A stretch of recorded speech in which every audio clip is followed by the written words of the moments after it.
If you're encountering the Cloud Save Error 2025 while trying to install Apex Legends, follow these simple steps to resolve the issue. Step 1. Check server status. Before making any changes, check the official Apex Legends server status. Sometimes, the issue may be on the server side, and waiting for them to resolve it can save you time. Step 2. Restart your game. Close Apex Legends completely and restart it.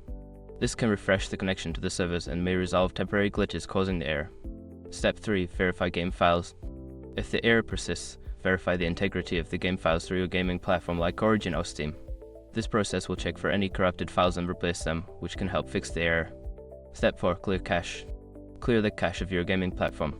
For Origin, you can do this by closing the client, navigating to the Origin folder, and deleting the cache files.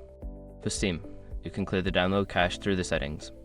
Step 5. Reinstall the game. If none of the above steps work, consider uninstalling and then reinstalling Apex Legends. This will ensure you have a fresh installation without any corrupted files that could be causing the error. By following these steps, you should be able to resolve the Cloud Save error and enjoy playing Apex Legends without interruptions.